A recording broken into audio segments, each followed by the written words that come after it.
In discussing the large-scale structure of the cosmos, astronomers sometimes say that space is curved, or that the universe is finite but unbounded. Whatever are they talking about? Let's imagine that we are perfectly flat. I mean absolutely flat. And that we live, appropriately enough, in Flatland, a land designed and named by Edwin Abbott, a Shakespearean scholar who lived in Victorian England. Everybody in Flatland is, of course, exceptionally flat. We have squares, circles, triangles, and we all scurry about, and we can go into our houses and do our flat business. Now, we have width and length, but no height at all. Now, these little cutouts have some little height, but let's ignore that. Let's imagine that these are absolutely flat. That being the case, we know, us Flatlanders, about left-right, and we know about forward-back, but we have never heard of up-down. Let us imagine that into Flatland, hovering above it, comes a strange three-dimensional creature which, oddly enough, looks like an apple. And the three-dimensional creature sees an attractive, congenial-looking square, watches it enter its house, and decides in a gesture of interdimensional amity to say hello. "Hello," says the three-dimensional creature. "How are you? I am a visitor from the third dimension." Well, the poor square looks around his closed house, sees no one there, and what's more, has witnessed a greeting coming from his insides, a voice from within. He surely is getting a little worried about his sanity. The three-dimensional creature is unhappy about being considered a psychological aberration, and so he descends to actually enter Flatland. Now, a three-dimensional creature exists in Flatland only partially. Only a plane, a cross-section through him can be seen. So when the three-dimensional creature first reaches Flatland, it's only the points of contact which can be seen, and we'll represent that by stamping the apple in this ink pad and placing that image in Flatland. And as the apple were to descend through, slither by Flatland, we would progressively see higher and higher slices, which we can represent by cutting the apple.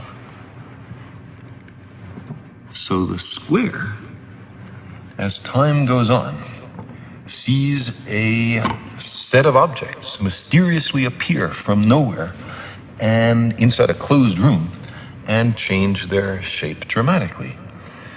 His only conclusion could be that he's gone bonkers.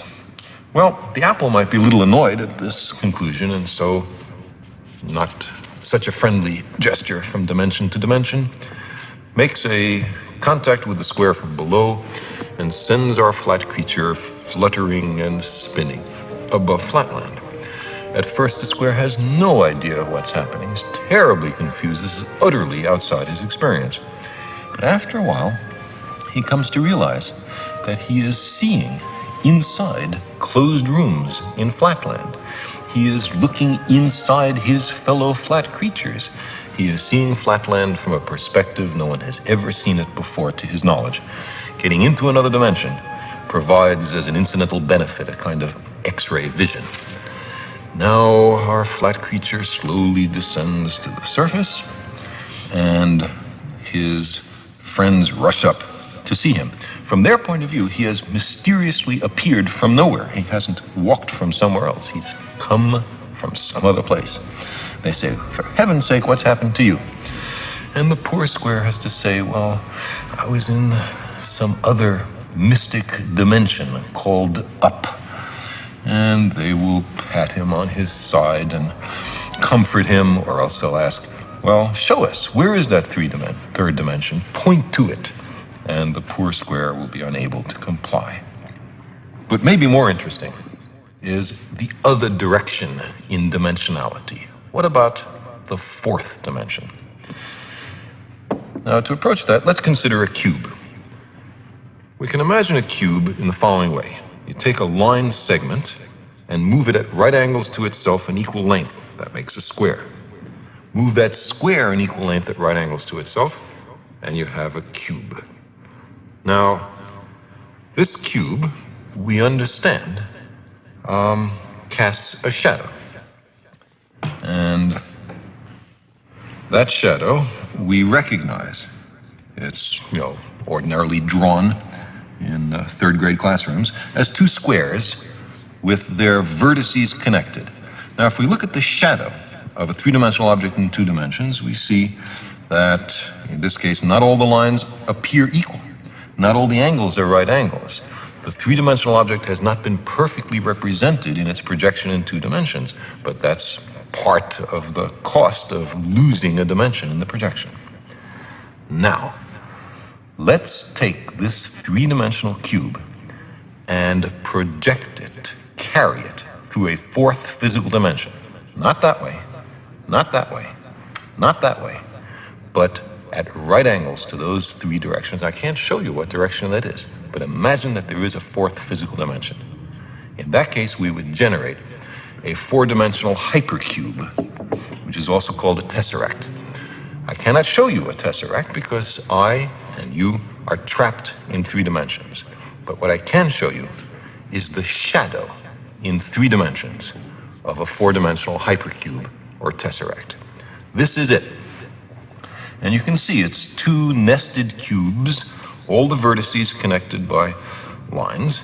And now the real tesseract in four dimensions would have all the lines of equal length and all the angles right angles.